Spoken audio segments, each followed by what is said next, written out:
Hey, it's Alan, and I just wanted to let you know that you can now listen to the ongoing history of new music early and ad-free on Amazon Music, included with Prime.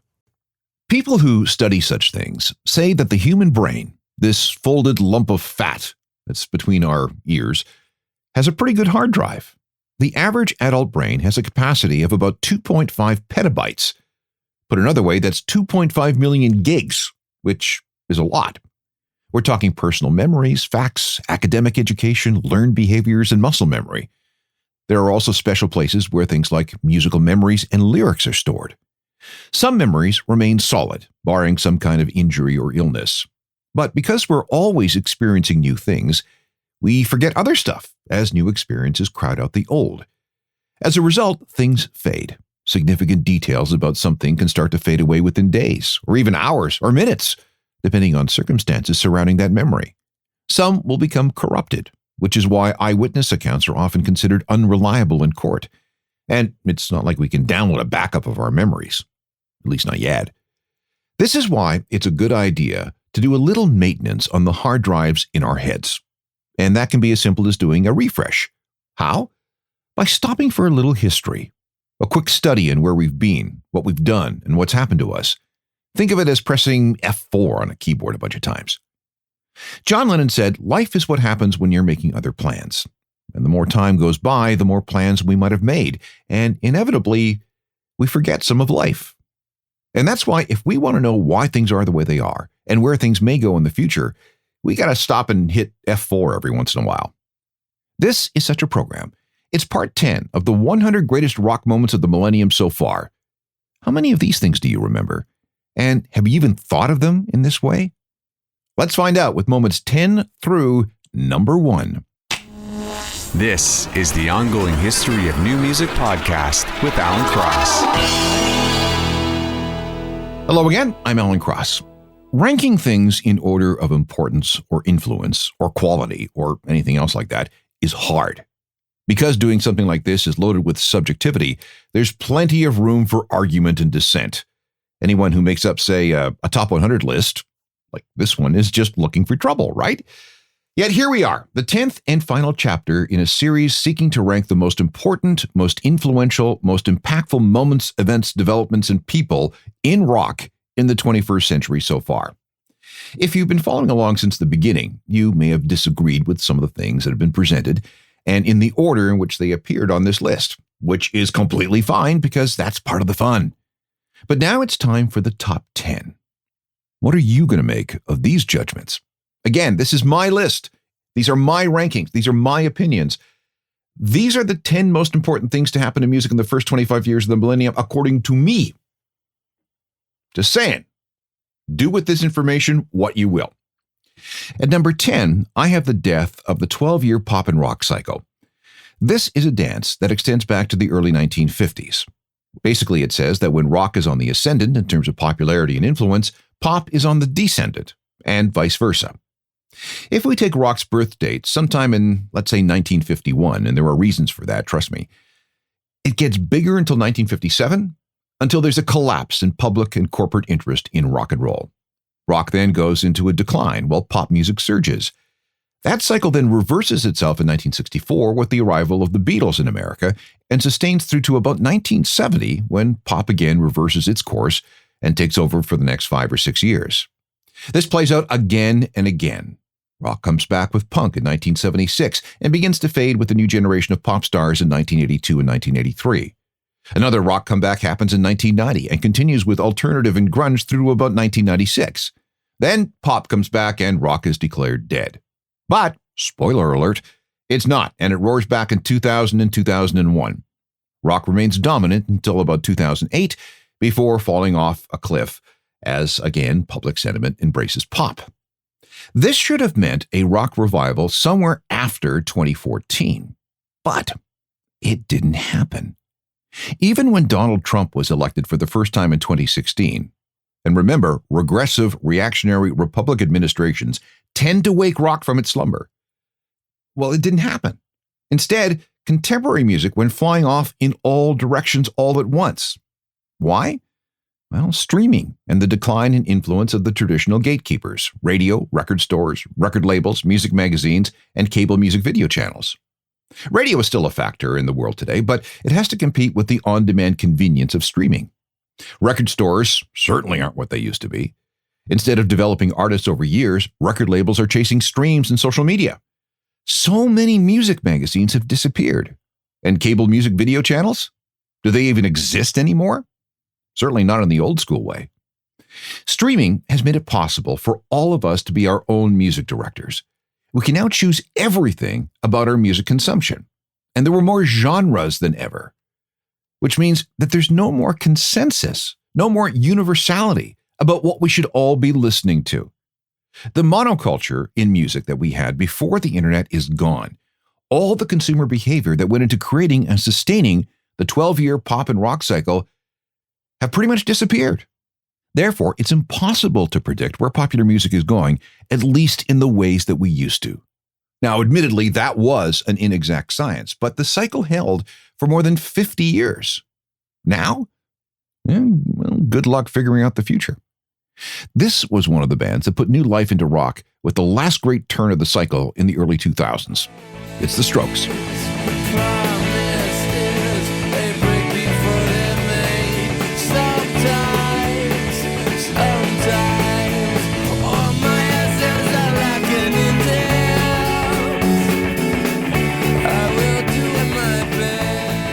The Strokes from 2001, the last time we saw an old-school upswing with rock in the 12-year rock and pop cycle, a cycle that I think has been irreparably broken by our adoption of streaming.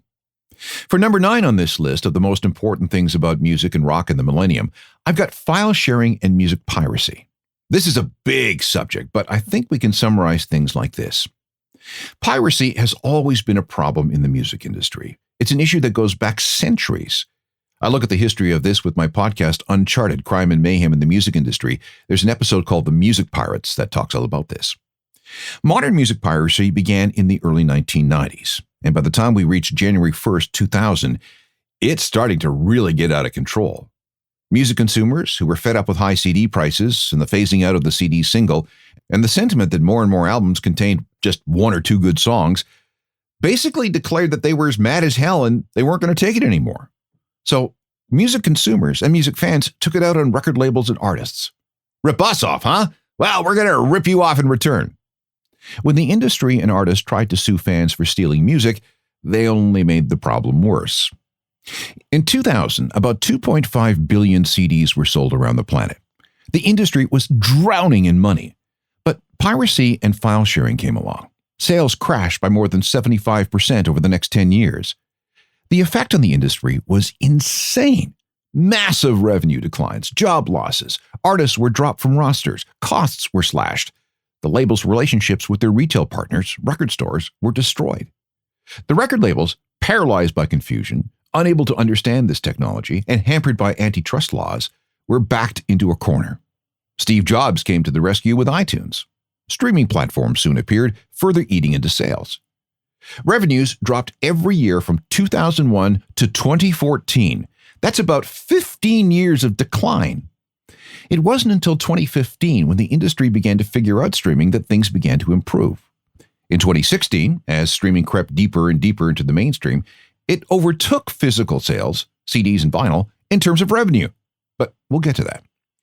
For now, though, let's just concentrate on how music piracy and file sharing nearly destroyed the recorded music industry in the 2000s, and then forced it to completely reinvent itself for the digital era. Meanwhile, artists were also affected. Heritage acts like the Doors and the Eagles and the Beastie Boys, who were once accustomed to having their albums sell millions of copies each year as people collected music for their libraries, saw those royalties shrink drastically. Older acts had to come out of retirement to play live again. Meanwhile, newer acts had to adapt to the fact that they could no longer make money by selling pieces of plastic. Now, here's a fun fact. Who was the most pirated rock artist of the millennium? Metallica was hit hard. So was Green Day, the Red Hot Chili Peppers, and Coldplay. But no one had their music pirated more, apparently, than Linkin Park, especially material from their Hybrid Theory album. Everything you say to me, just one step closer to the edge, and I'm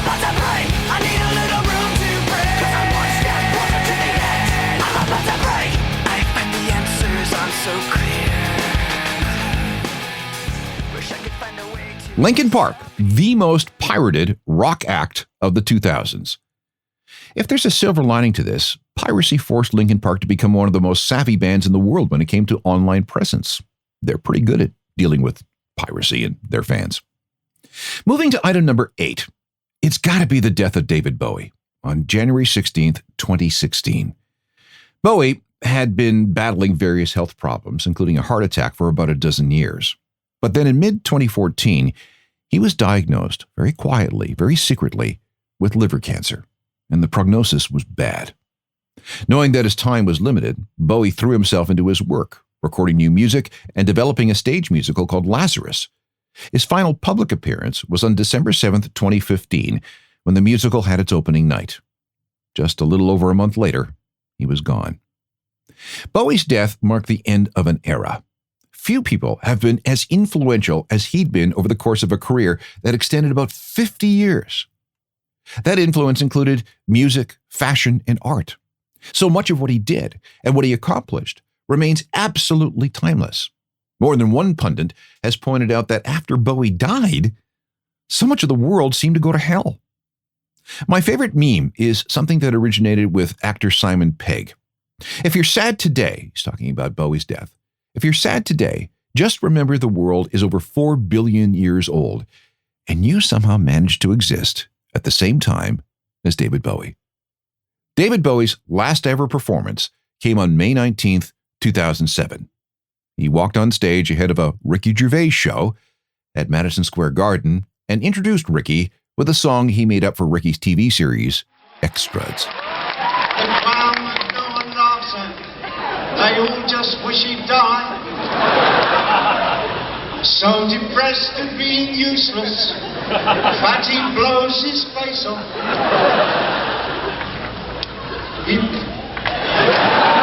blows his bloated face off, but the twat will probably miss.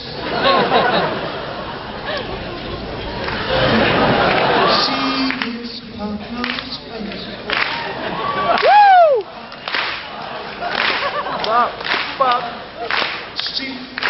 partner's face.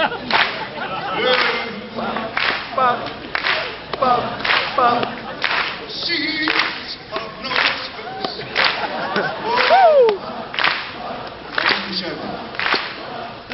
See his partner's face. From England, Ricky Gervais.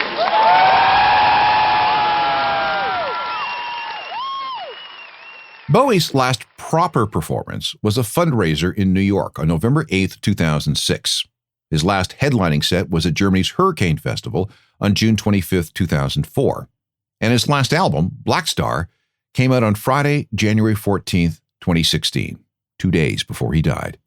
It's an excellent record that also has many references to mortality and his impending death. I could go on, but I think we'll be thinking about Bowie and playing his music and mourning his death for some time yet. That's why I've got that terrible Monday morning when we found out that Bowie had died as number 8 on this list.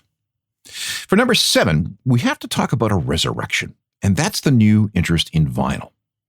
If we go back to the late 80s and early 90s, all predictions said that vinyl was dying. Nothing could save it. CDs were the future, and for the most part, the public agreed. The only people that really cared were old-school record collectors and DJs who, for a time, continued to spin records on their Technics SL-1200s. I remember being on the radio in 1999 and saying that that particular Christmas could be the last time we would be able to buy a new turntable. They would soon be phased out. And for the next 8 or 9 years, it really did look like vinyl was dead. It wasn't, though, but vinyl was definitely on life support. CDs, digital downloads, and music piracy were killing it. But around 2006 and 2007, indie bands started being contrarian and maybe ironic by embracing vinyl. Audiophiles contributed too, refusing to go digital. A group of independent record store owners in Baltimore started meeting in 2007. They were very depressed about how things were going, and the main question was, how do we keep people coming to our stores to buy records when everything is going digital? Then someone mentioned Free Comic Book Day. This was an initiative launched by some comic book stores as a way to attract people and had become very, very successful. Could indie record stores do something similar? Thus was born Record Store Day, an annual celebration of vinyl and the stores that sell it. It's held on the third Saturday in April. The first Record Store Day was on April 19th, 2008, and about 200 stores participated. And the reaction was encouraging. In fact, it was so encouraging that other retailers like Best Buy, Target, Walmart, and Urban Outfitters started stocking vinyl as a hedge against declining CD sales caused by music piracy. From then on, vinyl sales saw double-digit growth year after year after year. Record Store Day is now supported by about 1,500 stores around the world, and artists ranging from the Foo Fighters to Jack White to Paul McCartney to Billie Eilish to Taylor Swift. A Black Friday edition was introduced, and during the pandemic, there were multiple Record Store Days to help keep indie record stores alive. In 2020, some countries began reporting that vinyl had outsold CDs in terms of both revenue and units out the door, including the US and the UK. And in 2024, more vinyl LPs were sold in Canada than CDs for the first time in about 35 years? Bottom line, an idea based on comic books floated at a meeting of indie record store owners not only saved their businesses, but also brought vinyl back from the dead. Let's go back to that first Record Store Day. Organizers needed a big artist on board to help give the event legitimacy. The biggest endorsement happened at a San Francisco record store called Rasputin Music when Metallica showed up for an autograph session. Again, the date was April 19th, 2008, and people waited in line for up to 3 days to meet them. Record stores they're disappearing, and we want them to stay. Bay Area rock legends Metallica have long been outspoken about the role of digital downloads in the music business, going back to the days of Napster and illegal file sharing. Now, they're headlining for independent retailers. It was a place to meet other like-minded individuals, you know. You'd see someone in the heavy metal section that you never saw before, you know, and I would go up to them and say, hey, man, you're into metal? I am too. The independent stores that hold this event spin it this way. These aren't just CD racks. This goes out of style. But this is what happens when the digital world collides with old school analog values. You can call it old school or we're dinosaurs or whatever, but I grew up going to a record store, hanging with my friends, just going through stuff. You know, we weren't texting each other. What was the new thing and that?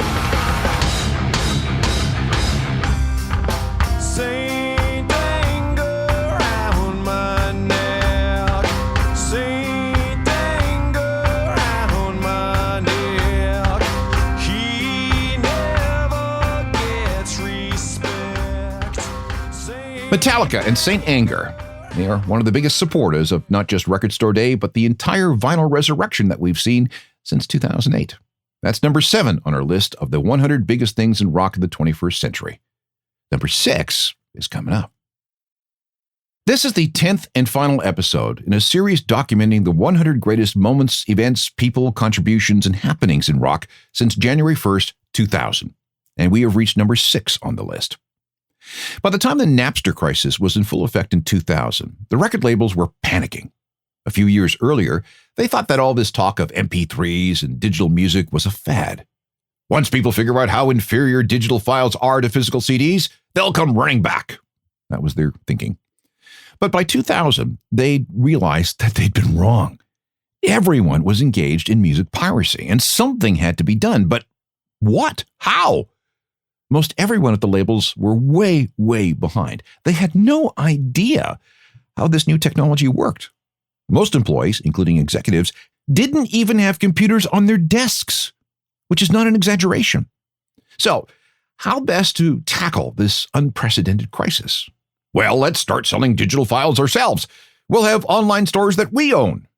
Well, a couple of problems with that. First, the record labels had to think about their retail partners, the thousands of stores that for decades had sold their product. If they went digital in a big way, they'd be blowing up a symbiotic relationship that extended back more than 100 years. Second, most music consumers will not shop at a store that just contains, let's say, Universal releases or Sony releases or Warner releases. They don't want to guess what label has which artist. Any store has to stock everything. It's got to be a one-stop shop. Third, the labels just couldn't get together and build their own online music store. Antitrust laws would kill any such attempt. The labels were already under scrutiny for a price-fixing scheme involving CDs, which is a whole other story. So the idea of the labels also controlling digital sales was a non-starter. The best the majors could do is create 2 online stores. There was Press Play, which was a joint venture between Universal and Sony, and MusicNet, which handled BMG, EMI, and Warner. And both were disasters. Each service was difficult to use. They came with all kinds of restrictions and were loaded with complicated digital rights management safeguards to prevent any music files you bought from being shared. The public hated both storefronts. Press Play lasted about 2 years before it was shuttered in March 2003. MusicNet hung on a little bit longer before it was sold off for parts in 2005. The savior of the recorded music industry turned out to be Steve Jobs. He visited all the labels and basically told them, look, you don't know what you're doing. And even if you did, you'd do it wrong. I have this new thing called iTunes. It's a media player that works better than anything out there. And you've heard of our iPod, yes? It's made for digital music. 1,000 songs in your pocket. License me songs for an iTunes music store so iPod users and whoever else can legally buy digital music. All songs should sell for 99 cents. We'll take 30% for our troubles, and you can have the other 70%. Take it or leave it. Now, without going into a book-length description of what happened next, the 5 major record labels, knowing that they were completely out of their depth and terrified that their business was being gutted, agreed in 2002 to let Steve sell their digital music. The iTunes Music Store was introduced in April 2003. It was Mac only at first, but it opened up to Windows users that October. And that changed everything. The iPod became the fastest-selling consumer electronic product to that point. People started buying clean, uncorrupted, official digital tracks to fill their iPods. And although privacy was still a problem for years, this was the first proper shot at solving the situation. It also turned Apple into a technological powerhouse. On January 1st, 2001, about 10 days before the iTunes music player was revealed, Apple's stock price was just 39 cents. A year later, it was still around 39 cents. In 2003, when the iTunes Music Store went online, it was 32 cents. But then a year later, it was 116. And then 2005, 254. It was 297 at the end of 2006 and 597 a year later. And by this time, the iTunes, the iPod, and the iTunes Music Store had saved the music industry not only from music piracy in itself, it also saved Apple. At one point, Apple controlled 70% of all digital music sales worldwide. And today, Apple has a market cap of about $3.5 trillion. My first iPod was a silver Mini that I bought in the fall of 2004. And I'm not sure, but I think the first song I bought to put on this thing was this one.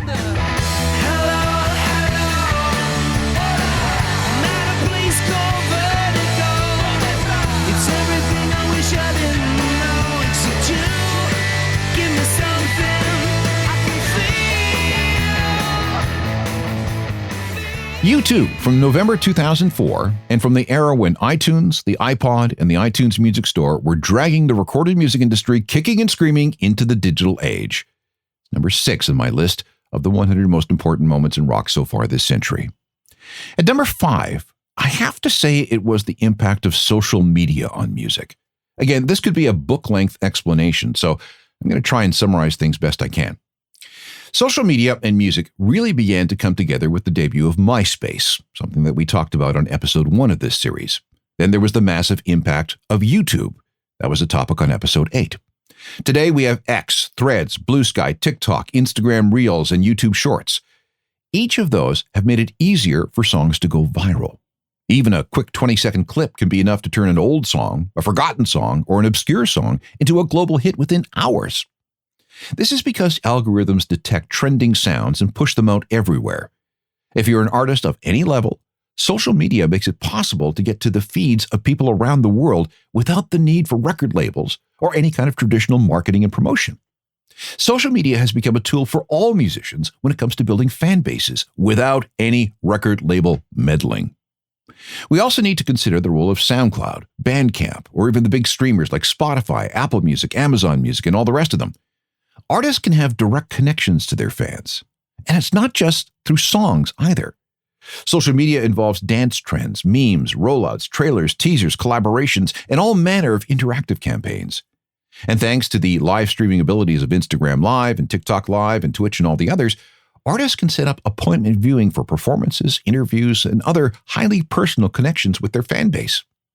The result has been new levels of fan engagement, the building of communities around artists, fan-driven content, and untold levels of interactivity. On the downside, social media has encouraged the rise of playlists over listening to albums. Social media is all about short attention span consumption of content. This has led to shorter songs and greater emphasis on hooks. There's even a name for this: snippet culture.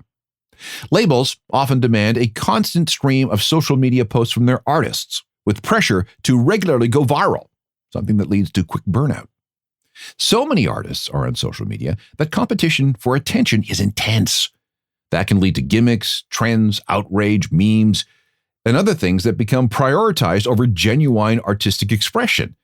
And because no one knows how the algorithms work, and because they're always being tweaked, an artist never knows if something that works today is actually going to work tomorrow because the rules will have changed. Meanwhile, social media has taken over from traditional talent scouting. The armies of A&R people who used to spend hours in smoky clubs going through demo tapes and following up on tips have been augmented, and in some cases, let's face it, replaced, by armies of interns on computers going through all the social media platforms for artists that have popped up in some way. Without social media, we wouldn't have Justin Bieber or Selena Gomez, Shawn Mendes, Halsey, Megan Thee Stallion, Calvin Harris, 5 Seconds of Summer, and many others. They all came up the social media route. Here, for example, is a Korean-American bedroom pop singer who goes by the name Boy with Uke. In 2021, he had a song blow up around the world thanks to TikTok.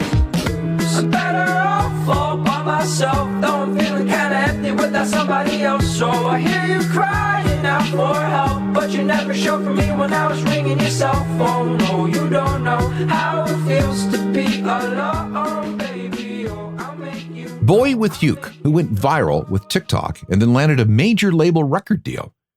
It's nice, but the downside of the social media and music relationship is that we've seen an uptick in one-hit wonders, and artists find it very difficult to follow up on that one big hit song. We've also seen a flattening of music. Social media seems to favor a certain style. When a trend is identified, everybody chases it, and we end up with long periods of time where everything seems to sound the same. The effect of social media on music has really only begun, and this is something that's going to play out over the next years and decades to come.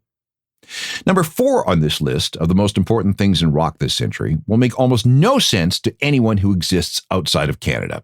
But since this is a Canadian program and podcast, there's no way I can ignore it. And this is Gord Downie's cancer diagnosis and the final tour of the Tragically Hip. On May 24th, 2016, a press conference was held. Gord Downie, the Hip's beloved singer, had been diagnosed with glioblastoma, a very aggressive form of brain cancer, after he had a seizure. He'd already been undergoing radical treatment, but this type of cancer is impossible to eradicate. It is incurable. The country was shocked. The Hip had essentially become Canada's house band. Despite all the challenges, though, the Hip announced one final cross-Canada tour, starting on July the 22nd in Victoria and ending with a hometown show in Kingston on August the 20th. This was the most emotional musical tour Canada has ever seen.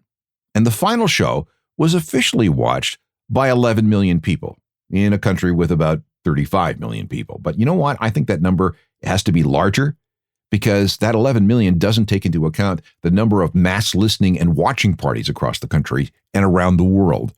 I think the true number has got to be at least twice that. Even the Prime Minister came out to the last show. In what other country would you see that happen?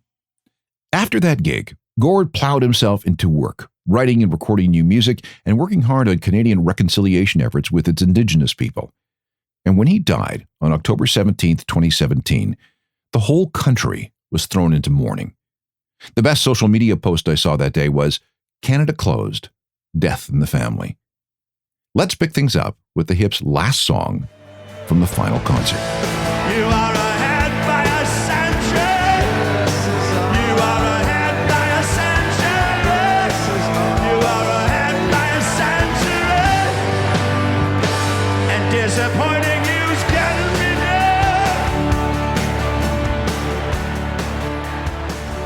The end of the Tragically Hip and the death of Gord Downie, a very Canadian number 4 on the list of the 100 most important moments in rock so far this century. 97 down, just 3 to go. What might they be? They're all coming up next.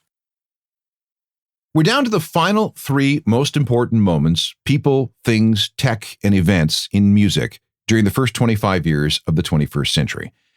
And fully describing the impact of each of these 3 next items would fill many books.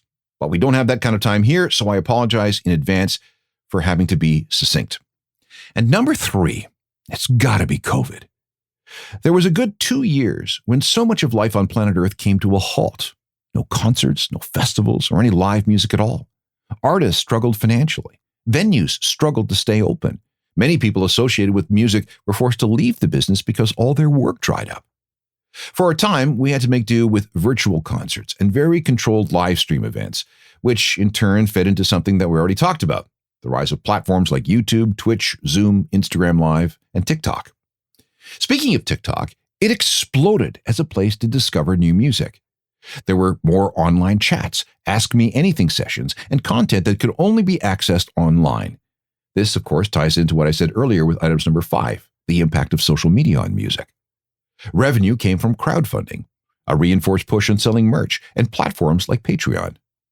Locked at home, we turned to streaming music services more and more. Spotify, Apple Music, and YouTube saw big spikes in users. Others went deep into vinyl, seeking to maintain some kind of physical contact with the music. Some new releases were put on hold. Some artists used the time to write and record new music, eventually resulting in an era of COVID music. Did you notice all the songs about isolation, alienation, lockdowns, and resilience that came with and following COVID? Yeah. Related to that are the thousands of people who got into producing music at home during the lockdown. Relying on the gear available had the side effect of additional flattening of music as everybody used the same programs with the same plugins. New hybrid models began to take hold. Things that eventually blended some kind of virtual experience with a live one. The whole NFT thing was a direct result of new direct-to-fan models. And when the crisis lifted, there was good and bad news. The good news is that people ran out to see music in record numbers. The bad news is that concert ticket prices went up because of the post-COVID inflation that affected every single segment of the world, including the music business. Bottom line, COVID-19 was unspeakably awful, but it did accelerate the music industry's transition into the digital realm, and the effects will be felt not only on the industry, but also on music fans. Here's a story Derek Whibley of Sum 41 told me. After the restrictions were lifted, the band wanted to tour Europe, but when they started planning things, they found out that there were no tour buses available. Many had sat idle for 2 years and weren't ready to be put back into service. The buses that were available were very expensive to rent because they were in such short supply, so only acts like Metallica could afford them, which left Sum 41, an internationally successful multi-platinum band, rolling through Europe in just a rented van, like the old days.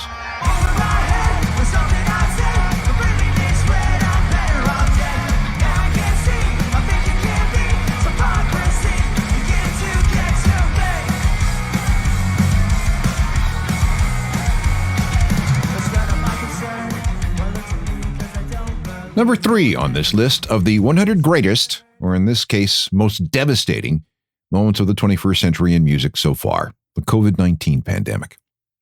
Number 2 was big. Very big. We started the millennium the way we finished the last one, buying pieces of plastic at record stores in huge numbers.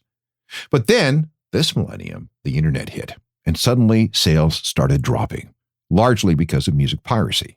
We've talked about that a couple of times while going through this list. It was an awful time for the recorded music industry. It took everyone about 15 years to figure out how to adapt. And in 2016, it finally happened. Revenues started to go up because the industry embraced streaming. Today, 25 years into the new century, streaming provides at least 75% of all record label revenue. Spotify now has 625 million users every month and is a $125 billion company, more than the entire recorded music industry put together. And at last count, about 202 million songs are available to stream for free or something very close to it. This is information we've already covered as we've gone through this list, so let me focus on something else. That's the effects of the move from physical media to digital media. That's my point here. First of all, streaming pays out much less than the sales of physical formats. Of course it does. It's an apples and oranges thing. Streaming payouts can be more or less equivalent to what an artist gets when their songs are played on the radio. Only this way, a stream of your songs can be heard around the world. But there's a downside to this. The revenue from physical sales has all but disappeared for most artists. To compensate, they've had to find new ways to make money. Merch, touring, licensing, things that we've covered elsewhere on this list. We now have a thin layer of very successful artists on top, below whom are millions upon millions of struggling artists, thanks to the new economic realities created by streaming. Streaming has changed how music is composed. Because no one gets paid until a song runs for at least 30 seconds, the goal has become to hold a listener's attention for all costs for that first half a minute.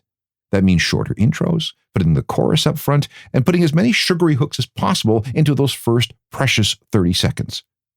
And streaming has changed the way we consume music. Because streaming music is so easy and cheap, we're now using it to soundtrack everything we do. And in many cases, this means having music on in the background just to fill the silence. Now, we've done this for a long time, but it's different now. We've created a situation where a lot of us are hearing music, but not listening. It's become organized noise that goes in one ear and out the other. Oh, pleasant noise to be sure, but it's not like the old days when a CD would go into a machine and you'd pay close attention to what was coming out of the speakers as you went over the artwork and liner notes and everything else. This is known as lean back listening, the concept where we just click play and let the music come to us. That's the opposite of lean forward music, which means actively seeking out material to listen to, and then we absorb it, and we study it, and we appreciate it. And that, too, has affected how things like algorithms work, the kind of music composers are chasing, and our general attitude towards the endless supply of music out there. Again, whole books have been written on the topic of how much music has changed with streaming when it replaced physical music media. Let's go back to the issue of low payouts for the streaming platforms. If you only get paid for 30 seconds for a song, why bother writing a song that's any longer than 30 seconds? This is the contention of a fiercely anti-Spotify British indie group called the Pocket Gods. They made their point over a series of albums where none of their songs were more than 40 seconds long. Again, why bother if any labor beyond that would be uncompensated?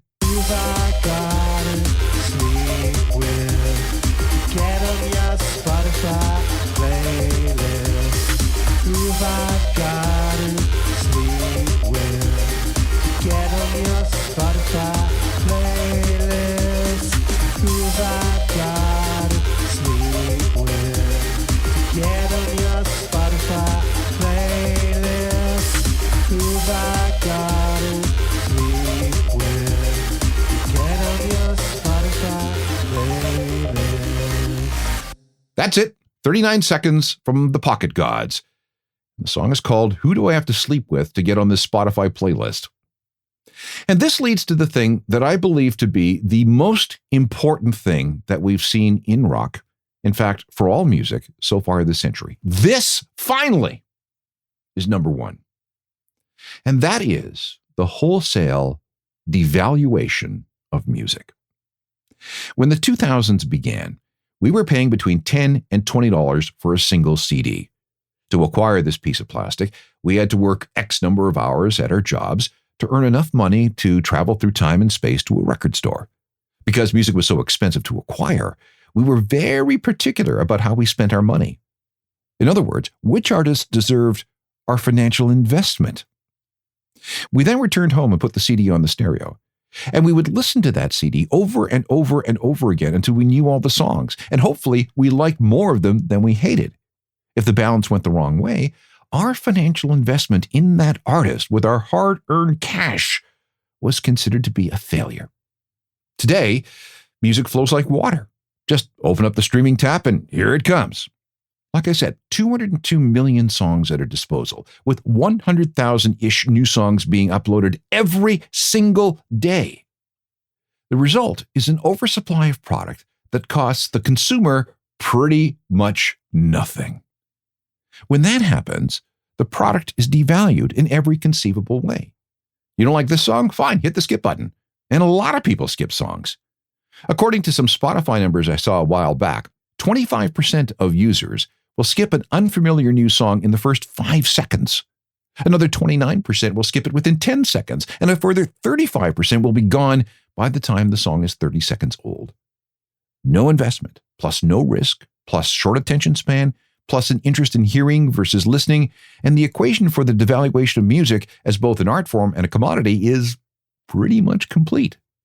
Oh, listen, we still may value music emotionally. Absolutely. And it's still very important when it comes to culture. We still love music, and it's an essential part of our existence. But monetarily, we're not paying for it like we used to. It's a great bargain. But what about compensating the artists for their talent and labor and creativity? We often hear about music fans complaining that platforms like Spotify don't pay out very much. But many of these same people aren't paying for their music at all.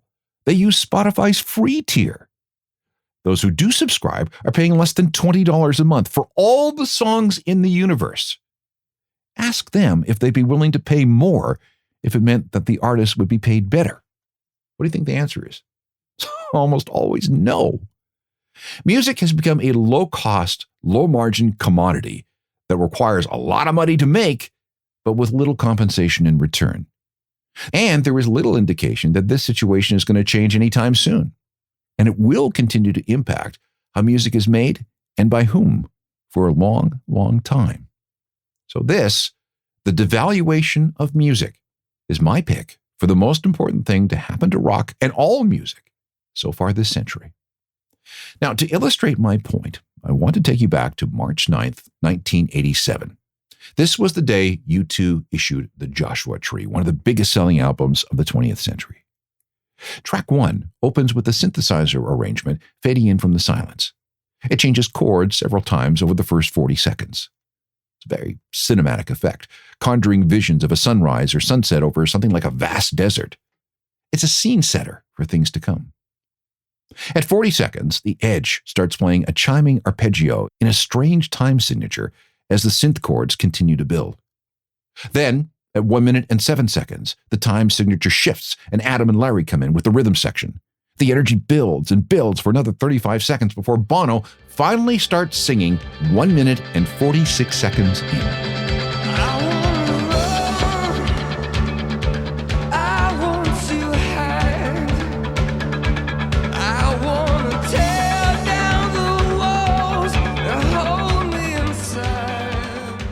That's one of U2's best tracks, and one of the greatest songs of the 20th century. Now let me ask you, in today's world, where so much hinges on grabbing someone's attention in the first 5 seconds of a song, would such a track such as that have a hope in hell of being as successful today? I got my doubts, but discuss among yourselves. The devaluation of music, the number one most important thing to happen to rock and all music so far this century. At least that's how I see it. Let's run through Chapter 10 of the most important things to happen to rock in the 21st century so far. At number 10, the death of the 12-year rock and pop cycle, thanks to the rise of on-demand music technology. At number 9, it's the crisis created by file sharing and music piracy. At number 8, I have the death of David Bowie, something that many of us still can't get over. At number 7, it's the improbable return of vinyl as a favored form of music format. Moving to number 6, it's the introduction of iTunes, the iPod, and the iTunes Music Store, in that order. Then we have the impact of social media on music at number 5, the final Tragically Hip tour and the death of Gord Downie at number 4, COVID-19 and its still lingering effects on music at number 3. Number 2 was the near wholesale replacement of physical music media by streaming, vinyl accepted, of course. And at number 1, and I'm sorry it's such a bummer, it's the devaluation of the monetary value the world places on music and how much people are willing to pay for it. Now, I'll say this again. This was my list, reflective of how I've seen rock in the 21st century evolve and develop. Your own top 100 list will probably be different based on your own experiences and observations. But I hope these last 10 programs spark thought and discussion about music, how we listen, how we support, and how we value those who provide it to us. I'd love to hear your reactions. Drop me a line at alan@alancross.ca. If you can, visit my website, ajournalofmusicalthings.com. Discuss, argue, debate, but for God's sake, pay attention to what's happening in music. We can meet up on all the social media platforms. If you missed any chapter in this series, we have all available as free podcasts. And one last thing, don't forget about my other podcast, Uncharted, Crime and Mayhem in the Music Industry, which discusses the many intersections of true crime and music. Technical production for all this is by Rob Johnston. We'll talk to you next time. I'm Alan Cross.